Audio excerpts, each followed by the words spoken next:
Salamu alaikum malien cɛni muso denmisɛnnin mɔgɔkɔrɔba aw bɛɛ lajɛlen ni su aw ni sɔgɔma ani wula aw bɛɛ lajɛlen ni ɲankuma aw bɛ ka an lajɛ ka bɔ diɲɛ yɔrɔ yɔrɔ an ka foli ni tanu bɛ ka taga aw bɛɛ lajɛlen ma aw yɛrɛ ɲɛ b'a la an kɔntanenba don su in na an nisɔndiyalen don su in na ka sababuya kɛ dalula caba ye nka dalula an don kɔnɔna la émission kɔnɔna la an n'a faamu k'a fɔ ko mun de la a nisɔndiyalen don maliyɛn video y'a partage kosɛbɛ a ka cari a ka commentaire kɛ a ka aimer a ka don ani jugu ni ɲɔgɔn cɛ minnu ka baara bɛɛ lajɛlen bɛnnen don dɔrɔn ka video signalen walasa olu ka baara bɛ se ka kɛ fu ye cogo min na maliyɛn video y'a partage ko kɔrɔ ye minnu b'a bila u ka page kan minnu b'a bila YouTube kan minnu b'a bila TikTok kan minnu b'a bila WhatsApp kan minnu b'a kɛ audio ye ka u bɛɛ lajɛlen fo ka u bɛɛ lajɛlen fo ko tila ka sigi k'u bɛɛ lajɛlen fo mɔgɔ mɔgɔ bɛ wulikajɔ la nin waati na an b'a bɛɛ lajɛlen fo maliyɛnw bi ye araba ye bi ye araba ye septembre tile 21 i n'a fɔ Modibo Keyita ka tile waati o fana y'u labɛn ta arabadonya dɔ fɛ septembre kalo tile 21 san 1960 o sufɛla fɛ ka indépendance labɛn sufɛla fɛ ko caman kɛra don su maliyɛnw Ala ye garijɛgɛ di an ma ka chance di an ma ka kunanja di an ma an fana ka ɲinata ko labɛn ka bɛn o araba sufɛla ma ka dugujɛ alamisa la indépendance proclamé na don min na alamisa ni Ala sɔnna ma sini an fana bɛna taga an ka indépendance kura ka taga a proclamer ka tila k'a waleyaba dɔ sinsin ni Ala sɔnna ma o de la wele bilala bɛɛ ma ko an ka ɲɔgɔn sɔrɔ boulevard de l'indépendance la sini nɛgɛ kanɲɛ 14 waati balawu tɛmɛlen kɔfɛ foli tɛmɛlen kɔfɛ bi an bɛna kuma sujet minnu kan Ala ye victoire wɛrɛ di tuguni victoire ye jumɛn parce que jugu ka dɛsɛ jugu ka kamanagan jugu ka yɔliyɔli jugu ka jatigɛ a y'u bila fo ka taga nkalon ta k'a da u yɛrɛ la k'a fɔ k'u bɛ yɛrɛwolo la nɔgɔ k'a fɔ ko sini bɔli k'u b'a saboter i n'a fɔ u bɛ deli ka tɔw saboter cogo min na u taara lettre dɔ ta u ka cari cari mɔgɔw ma fan bɛɛ lajɛlen fɛ depuis n tɛ k'a ko jateminɛ fo n yɛrɛ nana dɔ la a lettre dɔ ta k'a jateminɛ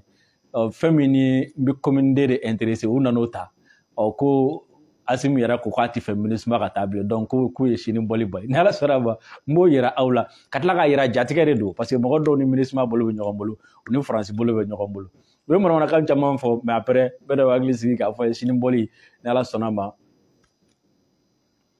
10 sur 10 inshallah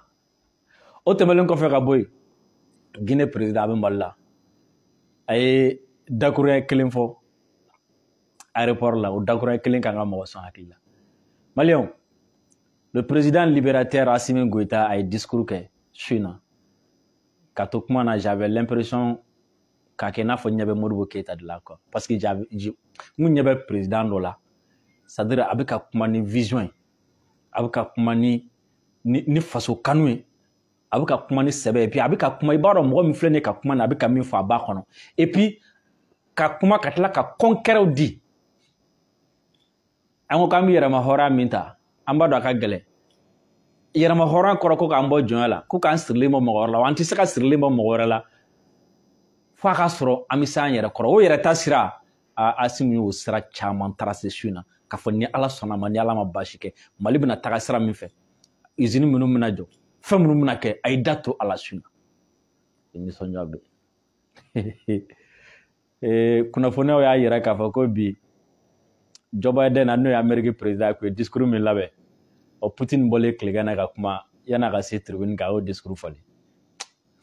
cɛ bɛ ɲɔgɔn dɔn Mali révélation ba ye jumɛn révélation ba ye jumɛn révélation ba ye jumɛn ne ye min kun kɔrɔ a ye tilegan na n ko bɛna kɛ midi 45 adresse à la nation kama an ma se ka temps sɔrɔ k'a kɛ o révélation ba ye jumɛn Macron ma a ka ambassadeur ci ko ambassadeur ma u ka taa farafinna dɔw k'u sigilen to farajɛla yen nɔ faransi yen nɔ k'u ka mɔgɔ recruter Mali la u ka Mali lagosi ka Russie lagosi a ma ɲɛ Jeune Afrique da tilala la u y'a sɛbɛn u ka journal kɔnɔna la k'olu ka stratégie kura bɛna kɛ min ye sisan nɔ ko ye ka Mali lagosi ka Mali armée lagosi ni ko kɛra ka Wagner ko kuma don a la u b'u to yen ka mɔgɔ minnu su ka mɔgɔ minnu bila ka kɛ Macron ma kuma ninnu fɔ ka tila ko ka RFI ni France 24 France Media monta ni Jeune Afrique ta ko k'u dɛmɛ n'a ye k'olu ka propagande ngalontigɛla ye ka tila k'a fɔ ko an yɛrɛ fɛ yan k'u ka mɔgɔ ɲini u ni mɔgɔ minnu bolo bɛ ɲɔgɔn bolo ka kɔrɔ ko olu ka ngalon fana tigɛ ka d'an na maliyɛnw an ye sɛgɛsɛgɛli dɔ kɛ dɔw taara a tɛgɛ ma o conversation an y'o sɔrɔ min bɛ k'i sigilen to Faransi ka misaye ci dɔ ma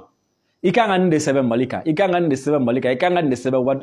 Wagner kan i kan ka nin de sɛbɛn Russie kan an y'a sɔrɔ a misaye cilen ko a ma a ye min sɛbɛn an y'o fana sɔrɔ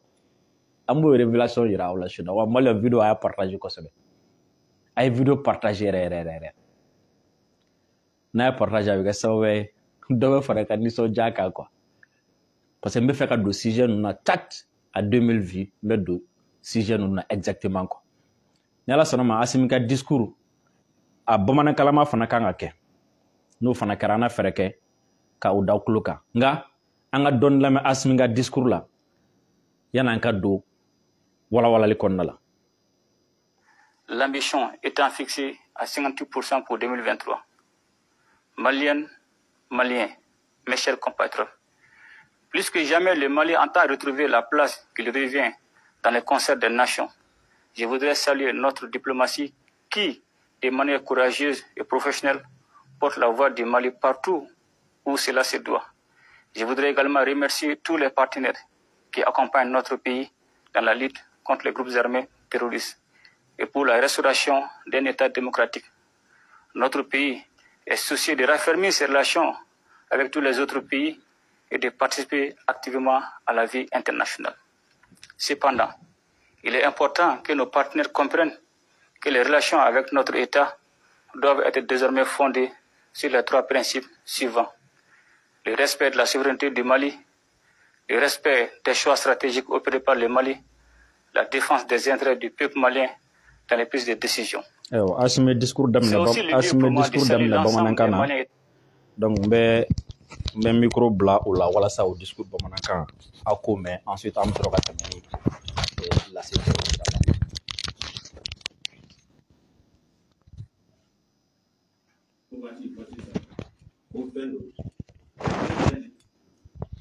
ayiwa on me fait signe ko a bɛ ka traduire donc an bɛ continuer inchallah. On va continuer ici. Établis à l'extérieur pour leur souci constant de défendre la patrie et d'apporter leur pierre à l'œuvre du développement économique. Maliennes,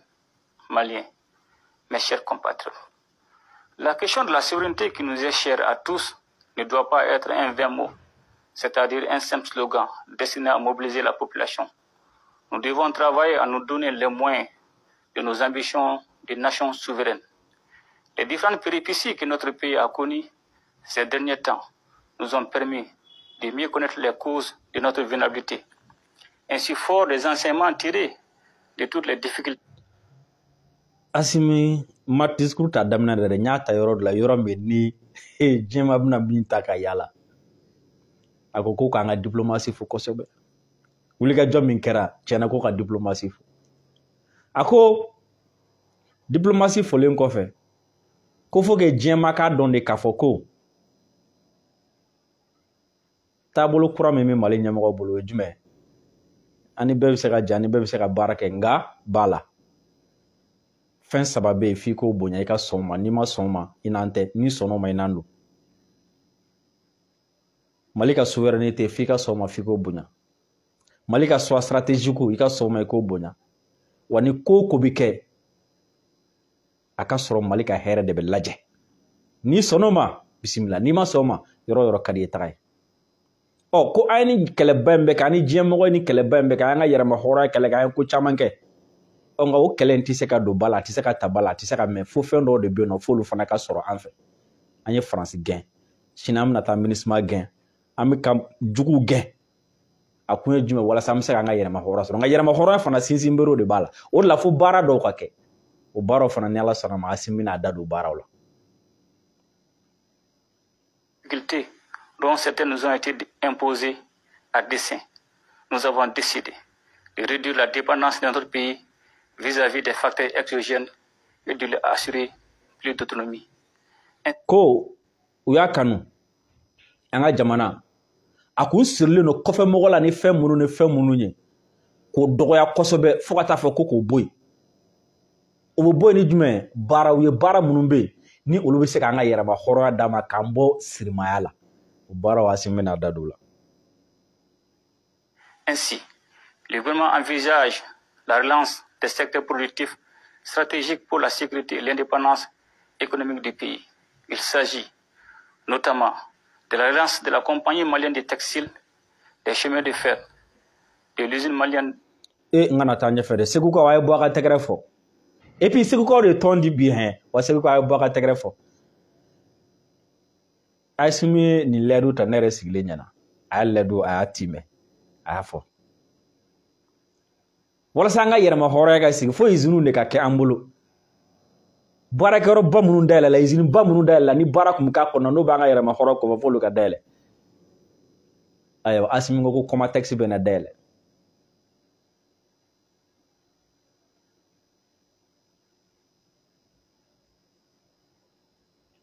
Assimi afo.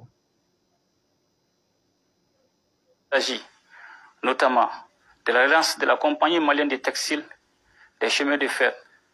de l'usine malienne des produits pharmaceutiques. Dans la même optique, nous allons relancer le projet de construction du barrage de Stafsa. Ceci nous permettra de produire de l'électricité pour couvrir une bonne partie. Ayo kaiga aw fana kanga bo ka tegara fo shuna de aw fana kanga bo aw fana kanga ni sonja parce aw fana sago amna soro terango obna do bala ko sebe ko temelen ko fe anga yerema hora be baro ka fo ko jebe me ko be Quran na sisa ambi Quran sa en fa ba sa en fe ni ba dama ko barrage belebele ba do bna jo barrage me na ka sababu ay non seulement anga jamana famba be Quran soro sababu ala ona doba klima kurantige la o temelen kɔfɛ o baraji fana bɛ ji min mara ana bɛ ji min lamara olu fana bɛna tila ka kɛ baara tuguni k'an ka sɛnɛkɛlaw dɛmɛ kosɛbɛ an ka forotigiw dɛmɛ kosɛbɛ parce que ni dun ka fama sabati fɛn tɛ o yɛrɛma hɔrɔnya e tɛ kɔngɔ b'i la yɛrɛma hɔrɔn i ka dumuni bɔ kɛnɛ ma fo dun ka fa ka sabati wa fo jago ka sabati wa fo dilanni ni feere fana ka sabati. Et notre consommation et assurer l'irrigation des terres de culture. Maliennes, Maliens, mes chers compatriotes, pour renforcer cette politique d'autonomisation de notre pays, le gouvernement va ouvrir plusieurs nouveaux chantiers. Il s'agit en plus de l'ouverture de l'école africaine des mines, de la création d'une société de recherche et d'exploitation minière, ainsi que de la construction d'une usine de raffinage de l'or. Oh, ko fɛn saba de bɛ yen nɔ fana o fana bɛna na fara nin bɛɛ kan. A dɔw kun aw kun y'u mɛn nka Assimi y'a sɛbɛntiya su in na ko école africaine école dɔ bɛna dayɛlɛ min tɔgɔ bɛna da ko école africaine olu ka baara bɛna kɛ jumɛn c'est-à-dire an ka dugu jukɔrɔfɛn minnu bɛ yen k'olu kalan k'a bɔcogo kalan a wara kalan ko nin kun t'an bolo wa sanu b'an bolo pétrole b'an bolo uranium b'an bolo gazi b'an bolo mais école so foyi kun t'an fɛ yen i bɛ se ka nin bɔcogo a dilancogo a bɛlɛmacogo kalan école min na ala a ɲinicogo o kalanyɔrɔ kun t'an bolo o n'a ma ɲɛ k'a fɔ k'an bɛ fɛ k'an yɛrɛ ta o kɔrɔ jumɛn n'an yɛrɛ bɛ fɛ k'an ka sanu bɔ an yɛrɛ n'an yɛrɛ bɛ fɛ k'an ka pétrole bɔ an yɛrɛ n'an yɛrɛ bɛ fɛ k'an ka gazi bɔ an yɛrɛ fo kalanyɔrɔ de ka sɔrɔ yen malidenw denmisɛnninw bɛ se ka taga yɔrɔ min na ka pétrole ko kalan kɛ ka sanuko kalan kɛ ka gazi ko kalan kɛ ka jiko kalan kɛ o ko école ba bɛna dayɛlɛ farafinna bɛɛ bɛna na kalan na anw fɛ yan o dayɛlɛli kɔfɛ a b'a dɔn o don na fɔra kɔni ko société dɔ bɛna créer société min ka baara bɛna kɛ jumɛn ka dugu jukɔrɔ nafolo dugu jukɔrɔ fɛnw k'u ɲini n'o ye sanu ye k'a ɲini ko usine fana bɛna jɔ tuguni usine min bɛna ka baara bɛna kɛ jumɛn sanu min n'an b'a bɔ yan'an ka sanu bɔ ka taa cɛ ka taga di kɔfɛ mɔgɔw ma olu b'a ko u b'a fɛn bɛɛ kɛ ayi ko usine dɔ bɛna jɔ min bɛna raffinerie o ye jumɛn min bɛna sanu yɛrɛ la baara anw fɛ yan yɛrɛma hɔrɔnya filɛ dɛ ni Mali kura ta sira et d'une usine de filature de coton. Dans nos stratégies économiques. Ko usine fara mina jɔ filature de coton o ye jumɛn kɔɔri bɛ sɛnɛ an fɛ yen n'anw ka kɔɔri mugu de bɛ cɛ ka taa kɔfɛ o bɛ tila ka fara ɲɔgɔn kan k'a kɛ finibaw ye k'a kɛ bazanw ye k'a kɛ fɛnw ye ka na di anw ma yan k'a kɛ chemise ye ka na di anw ma yan ko désormais ko usine bɛna jɔ anw fɛ yan minnu ka baara bɛna kɛ ni kɔɔri bɔra olu k'a ka bɛɛ ka cɛ ka taa kɔfɛ filature ka usine dɔ jɔ ka kɛ anw fana fɛ yan nin de ni ko yɛrɛma hɔrɔnya nin de n'a fɔra ko baara dɛ jamana ka baara kɛ nin de ye baara ye i tɛ mɔgɔw gɛn k'i sigi k'i bolo da i sen kan dɛ i tɛ mɔgɔw gɛn ka tila ka taa ɲini u bolo da ye n'i y'u gɛn dɛ i yɛrɛ bɛ se k'a dilan cogo min na i b'a dilan ten nin de la partenariat kɔrɔw bɛ ka kɛ aw yɛrɛ ɲɛ b'a la taa ni ka segin bɛ ka kɛ. Il s'agit désormais, dans une optique de renforcement du tissu industriel du pays, de transformer les matières premières stratégiques sur place pour créer de la valeur ajoutée. Dès demain, nous lancerons également la construction d'un complexe hospitalier de 4e référence pour diminuer les évacuations sanitaires de nos concitoyens. Aïwa, alhamdulillah, alhamdulillah, alhamdulillah, alhamdulillah. Ko shinimbe, shiniti 22 septembre, ko shinimbe, ko Malila, ko dɔgɔtɔrɔso belebeleba wɛrɛ bɛna jɔ hôpital belebeleba wɛrɛ o fana jɔli o kolombo bɛ kari sini o biriki fɔlɔ bɛ da sini ka fara dɔgɔtɔrɔso minnu b'an bolo kan mun na walasa ni bana gɛlɛn ye mɔgɔ min an kana fɔ k'an bɛ bɔ ka taa furakɛ kɔfɛ walasa olu fana bɛ se ka kɛ yan bɛɛ lajɛlen b'a dɔn k'a fɔ ko Mali ka gɛlɛn dɛ ko sini bɛ ko baara bɛ daminɛ. Pour concrétiser notre ambition de nous placer sur l'orbite des technologies modernes, le pôle scientifique et technologique du Mali verra bientôt le jour. La première composante de ce pôle sera le centre de recherche en robotique et en intelligence artificielle qui aura pour mission de faire émerger des chercheurs de haut niveau et d'assurer l'encadrement des jeunes talents, écoliers, lycéens et étudiants dans le domaine technologique. Maliens, mes chers compatriotes, tout en rendant à nouveau un hommage mérité au peuple malien pour sa mobilisation inconditionnelle pour la réussite de la transition, je lance un appel pressant à la jeunesse malienne dont le rôle a toujours été décisif dans la vie publique. K'a bɛ Maliyɛnw fo ka Maliyɛnw fo ka tila ka sigi k'u fo k'u waleɲuman dɔn k'u barikada u ka wuli ka jɔ la fɛn min ye transition dɛmɛni a bɛna tila ka segin a ka message dɔ kan a y'a lamɛn ka ɲɛ dɛ. Cette transition est aussi la sienne. C'est la raison pour laquelle elle ne doit nullement être en marge du processus de refondation de notre pays. Cela est d'autant plus nécessaire que l'attitude de la jeunesse a toujours eu un impact sur le pays. Ensemble, nous ferons le Mali courant. Vive le Mali indépendant et prospère. Qu'Allah bénisse le Mali et protège les Maliens. Je vous remercie. Asoko, ko fɛn min ye denmisɛnninakaw ye i b'a dɔn a y'a fɔ ko ni fanga ye ale ye denmisɛnnin n'a fɔ an fana ye denmisɛnnin ye cogo min na ko donc n'ale échouera o b'a yira k'an bɛɛ de échouera a ka kuma laban na ko cogo di k'a b'a fɔ denmisɛnninw ye jamana in bɛ cogo min na n'an bɛ Mali kura kɔ n'an bɛ Mali taabolo kura kɔ ko o tɛ se ka kɛ denmisɛnninw kɔ o tɛ se ka taa ka denmisɛnninw to denmisɛnninw tɛ se ka ta ka bila kɛrɛfɛ k'a fɔ ko k'o ko kɛ wala denmisɛnninw ka ɲi a la u da kan ka don a la kan ka kɛ u ɲɛna u bolo kan ka don a la wa ko in bɛɛ bɛ denmisɛnninw de bolo ko in bɛɛ bɛ jeunes de bolo an ye indépendance kɛlɛ min kɛ a bɛ denmisɛnninw de bolo faransi ɲɛ ka bɔ an na a bɛ denmisɛnninw de bolo MINUSMA ɲɛ ka bɔ an na a bɛ denmisɛnninw de bolo an ye demande min don conseil de sécurité la a ka ta ba la a bɛ denmisɛnninw de bolo o kumana peuple ka mobilisation kuma b'o de nɔfɛ an ye ni fɛn fɛn sɔrɔ Ala barika la a sababuya bɔra denmisɛnninw ka wuli ka jɔ la k'u kɔgɔ da jugu kɔgɔ la k'u kɔgɔ da faransi kɔgɔ la k'u kɔgɔ da jugu bɛɛ lajɛlen kɔgɔ la n'o fɔra o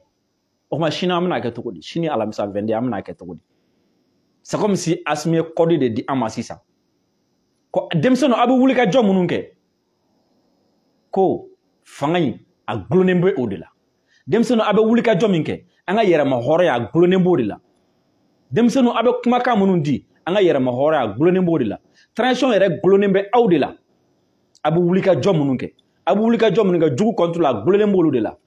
Maliyɛn an y'o de dɔn o de la an ye wele da parce que an ye jugu ye ka jugu identifier ka dɔn k'a fɔ ko MINUSMA ye jugu ye an ye jugu identifier ka dɔn k'a fɔ ko France ye jugu ye ko MINUSMA b'a ka baara la an ye jugu identifier ka dɔn k'a fɔ ko conseil de sécurité la anw ka plainte min bɛ a tɛna ta ba la ni jamanadenw ma bɔ CEDEAO bi bɛnbɛn min an contre la k'a fɔ ko CEDEAO pour que a ka échouer a ti ɲɛfɔ denmisɛnninw ka bɔ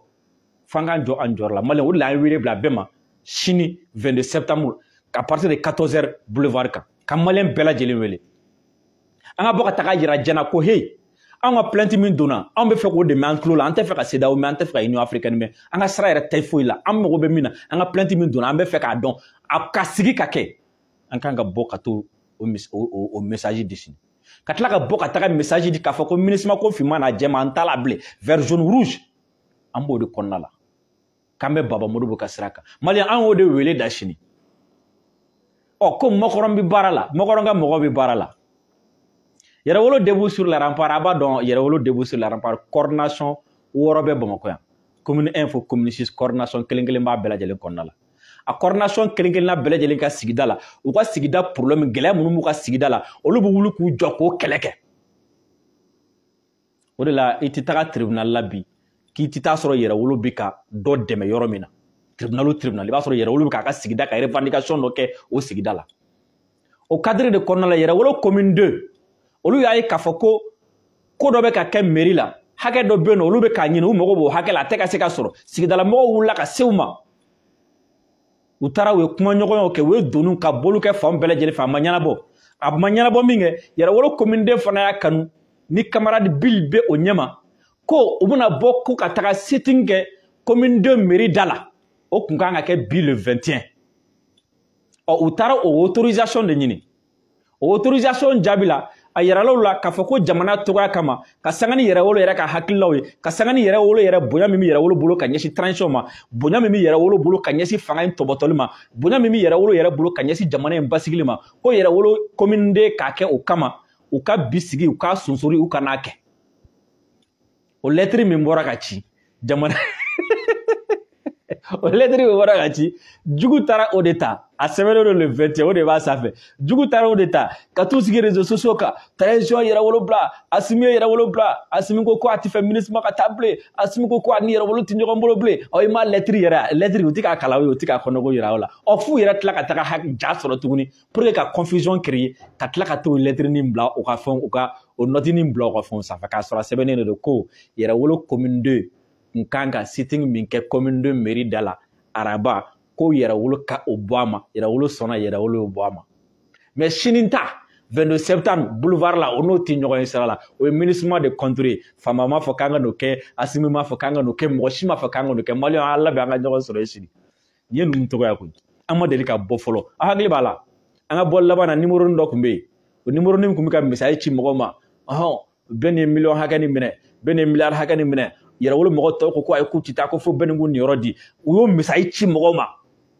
u tila ka b'o la an ka bɔli dɔ fana senfɛ ka taga bɛɛ ni photo dɔ ta ka fɛn dɔ ci an bɔ o bɔ nin ye laada ko ye nin ye kɔrɔlen ko an bɔ o bɔ u bɛ nin kɛ walasa c'est à dire olu ka nin ko ninnu yɛrɛ de bɛ ko ninnu diya an bolo a bɛ courage don mɔgɔw la ka taga fɛ a bɛ mɔgɔw fari foni a bɛ mɔgɔw encourager ka bɔ donc Maliyɛnw an ka bɔ sini nin b'a yira de k'a fɔ k'u sirannen don an kana bɔ nin kun ye jumɛn aw kana na bɔ aw ka to so o la n'aw tora so u tila ka bɔ ka yɛlɛ tuguni ko i m'a ye ko hali aw yɛrɛ filɛ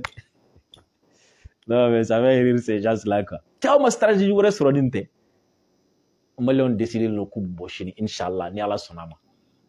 donc n'a ye message sɔrɔ o a ye fɛn o fɛn ye Facebook kan o a ye WhatsApp kan o numéro nin dɔ bɛ yen nɔ sɔɔni dɔrɔn u bɛ commencer k'a daminɛ u bɛ commencer ka message ninw ci a ma ka vocal ninw ci aw ma ko bɔ sini bɔli ma bɔ nin don ta nin bɔ ta a bɛɛ ye nkalon a bɛɛ ye nkalon sini ni Ala sɔnna ma nɛgɛ kanɲɛ 14 waati an bɛ ɲɔgɔn sɔrɔ boulevard de l'indépendance la inchallah MINUSMA ko an ka plainte min bɛ Nations Unies na et puis ko sini fana an ka mɔgɔw bɛ kuma de cɛ n'an ka mɔgɔw bɛ kuma il faut que an ka mɔgɔw bɛ kuma na waati min na o k'a sɔrɔ an bɛ kɛnɛma et puis ko Guinée président bɛ yan Guinée ni min kɛ an ye sini an kan ka bɔ hali ka bonyamasegin yɛrɛ k'a segin Guinée ma jama kan ka bɔ o kama donc an ka ɲɔgɔn sɔrɔ boulevard de l'indépendance la sini inchallah Guinée président ko an nana an dɛmɛ an ka ko la k'an nana an dɛmɛ an ka yɛrɛma hɔrɔnya kɛlɛ la k'an nana an dɛmɛ an ka yɛrɛma hɔrɔnya fête la o la an man kan tɛ ka to so dɛ n'a ma ɲɛ ko président wɛrɛ bɔra fo jamana wɛrɛ la ka na anw fɛ an balima a yɛrɛ da ko Mali ni Guinée fogofogo fila ye farikolo kelen na a y'o de fɔ aéroport la bi puis ani Assimi ma ɲɔgɔn fɔ français la aéroport la dɛ Assimi taara kun bɛ avion kɛrɛfɛ u ye ɲɔgɔn fɔ bamanankan yɔrɔ ɲuman Mali kɛ u ye ɲɔgɔn fɔ de la b'a yira k'a fɔ k'an bɛ ka taga Maliyɛnw n b'a laban ni n ye layidu min di aw ma a ye video nin yɔrɔnin partage kosɛbɛ a ye video yɔrɔnin partage kosɛbɛ ci bilala mɔgɔ minnu ma k'u ka jamana in déstabiliser a dɔw an y'u ta u tɛgɛ ma a ye nin yɔrɔnin partage très bien a ye nin partage kosɛbɛ a y'a partage a ye nin yɔrɔnin partage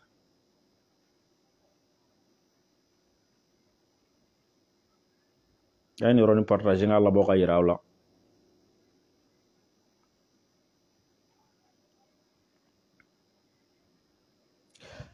Paris intensifie ses campagnes de désinformation en Afrique, notamment au Mali.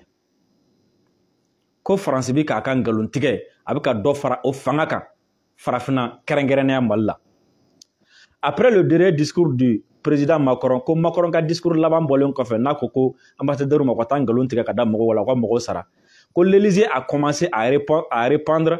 des fausses informations sur le continent africain. Ko fɛn min ye Faransi président ka jabala ye k'u y'a daminɛ k'u ka ngalon kunnafoniya jugu k'a cari farafina kun kan en particulier sur le Mali kɛrɛnkɛrɛnnenya la Mali kun kan. Tentant d'appâter les blogueurs africains avec des milliers d'euros. U bɛ fɛ k'o kɛ cogo di? Fɛn min ye blogueur minnu bɛ yen minnu bɛ baara kɛ bɔlɔlɔ sira fɛ farafin jeunes minnu bɛ yen ko k'olu lasama k'olu lanata wari la k'u nisɔndiya ni wari ye k'u sɔn wari la walasa u bɛ se ka nin baara in kɛ cogo min na.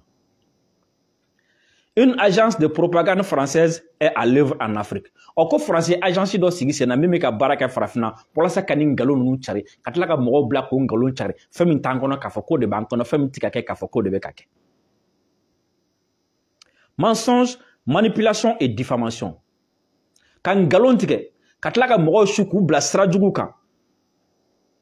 ani kobayɛlɛma.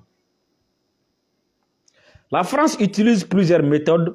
pour gagner la confiance et le cœur des Africains en sa faveur. Ko France bi ka baara bɛɛ lajɛlen kɛ walasa ka se ka farafin dusukun sɔrɔ k'u ka kanu sɔrɔ ka ɲɛsin ale yɛrɛ ma. La France utilise les chaînes de télévision qui divisent l'histoire de l'Élysée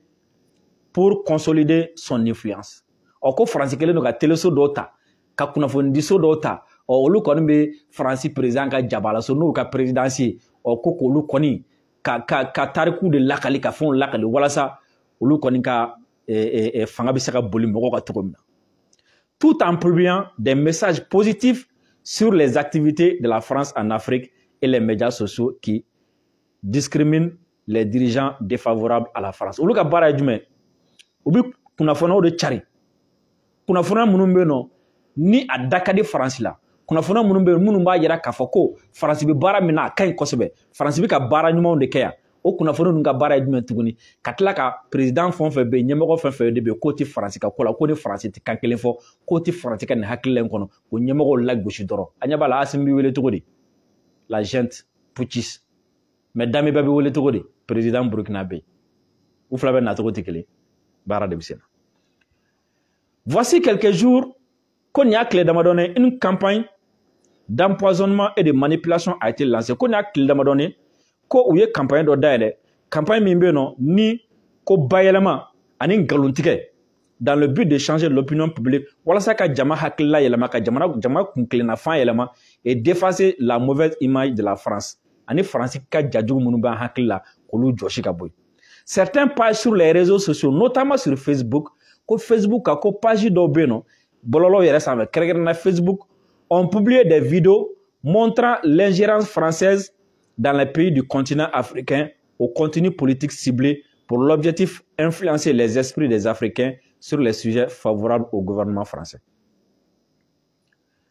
On publie des vidéos montrant l'ingérence française dans les pays du continent africain. Ko page dɔ bɛ yen nɔ k'olu ye France ka vidéo dɔ bila France bi ka sen donni min kɛ farafina koɲɛw la olu y'o vidéo dɔ publier o vidéo nin laɲini kun ye jumɛn? Influencer les esprits des Africains sur les sujets favorables au gouvernement français. Ko ka mɔgɔw hakili suɲɛ ka mɔgɔw hakili la sama ka taga Kuma kan, kuma minnu bɛ français arrangé, minnu bɛ français taabolo arrangé. Il essaie de poster des affiches spécifiquement anti-russes. O ko mɔgɔ ninnu ka baara ye jumɛn? K'u bɛ taga affiche de dilan. Affiche minnu bɛ yen nɔ ni Russie la gosilen don a kan et des instructeurs russes ani Russie ka an ka jamana yɛrɛ a fɔ ko Russie ka sɔrɔdasi ciden minnu bɛ yan walasa k'an dɛmɛ minɛn ninnu faamuyali la u la baara kɛcogo ni fɛn na olu yɛlɛma k'olu tɔgɔ kɛ i n'a fɔ ko Wagner. Prétendant que les gens les soutiennent, mais la vérité est que personne n'est sur ces photos comme d'habitude. O k'u b'a kɛ n'a fɔ ni photo minnu bɛ ka kɛ mɔgɔw de bɛ yen nɔ jamakulu baden de b'u yɛrɛ nin ko in na nka a photo ninnu kan a y'a hakili to nin yɔrɔ na u ti ja kelen bila photo ninnu na u bɛ sɛbɛnni jalan dɔrɔn de kɛ pancarte ninnu na affiche ninnu na ka sɔrɔ ka olu publier. U y'a photo dɔ ta a photo dɔ filɛ nin ye n'a taara Facebook kan a page tɔgɔ Abdallah point sɛbɛnni tɔ ninnu kelen don k'a fɛn cogo dɔ la o ye mun sɛbɛn o ko ko les institutions civiles, politiques et médiatiques ont confirmé leur inquiétude quant à la propagation des mercenaires du Wagner au Mali et exprimé qu'elle constitue une menace pour la stabilité de ce pays. De nombreux militants sont sortis ce soir à Bamako. U taara sɛbɛn bɔlɔlɔ sanfɛ nin fɔ kun ye jumɛn ko u ka nin sɛbɛn u ye nin ci u ma ko nin tigi ka nin bila ka page kan a y'a bila ka page kan o la ko n'a y'a bila ka page kan olu bɛ sɔrɔ k'a partager Europe jamana fan tɔw wɛrɛ fɛ u ka conversation WhatsApp minnu yira aw la.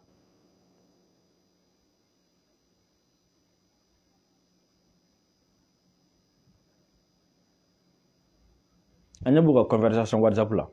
kuma min tɛmɛna u ni nin ɲɔgɔn cɛ a bɛ nin bila waati min na a tigi ko a ma ko bonjour a ye jaabili kɛ ko salam ɔ ko baara dɔ bɛ n bolo ka d'i ma y'a ye n bolo a ko d'accord je t'écoute ko il faut passer un bonjour aux Russes o kɔrɔ ye jumɛn ko fɛn dɔ kɛ min bɛ Russiw tɔɔrɔ terme kɔrɔ dɔ ye quoi donc nous avons besoin des affiches des banderoles suivants ko an mago bɛ affiche ani banderole la banderole mun bɛna sɛbɛn a sanfɛ i ka sɛbɛn sanfɛ ko Wagner danger pour les civils Wagner dégage ko i k'a fɔ ko Wagner ye danger do jamanadenw ma Wagner dégage Wagner ka taa ka bɔ yen Russie pille le Mali etc etc c'est clair ko o jaabi ko tout à fait ko o tɛmɛlen kɔfɛ ensuite prendre des photos mais personne ne devrait être sur ces photos là c'est important ko photo ta mais kana sɔn mɔgɔ ka ye photo ninnu sanfɛ dɛ k'a nafa ka bon kosɛbɛ dɛ d'accord puis tu diffuses les photos sur les réseaux sociaux page groupe faut que tout le monde voit ces images le texte qui devrait être publié avec les photos ko i kan ka i bɛna na photo minnu bila i kan ka sɛbɛnni minnu kan o sɛbɛnni jumɛn a sɛbɛn o kan ko le peuple malien s'inquiète des activités de Wagner k'i k'o sɛbɛn o kan i ka tila ka sɛbɛn tuguni ko le texte qui devrait être publié avec les photos le peuple malien s'inquiète des activités de Wagner au Mali et descend dans les rues ko Maliens bɛ ka jɔrɔ Wagner ka ko kɛtaw la Mali la ko wa ko Maliens bɛ ka commencer ka bɔ ka taga carré kɔnɔna ka manifestation kɛ Wagner contre la a tigi ko c'est bon et le paiement c'est comment aw ko sara k'a bɛ kɛ cogo di fabrication et diffusion comme d'hab ɔ i k'a dilan i k'a ci i n'a fɔ i bɛ deli k'a kɛ cogo min na pour les comptes $50 compte minnu bɛna nin baara ninnu kɛ $50 publication j'attends le résultat tangible mago bɛ jaabi yɛrɛ yɔrɔ de la si c'est le cas attends le bonus n'i y'o kɛ an na farakanw fara kan ok bien entendu d'accord merci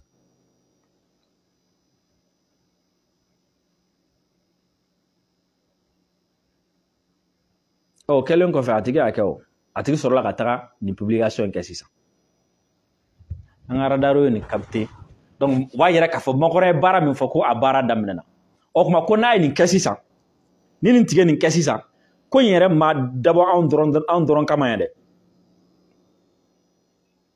a hakɛ to n ka segin ka na kɔnɔ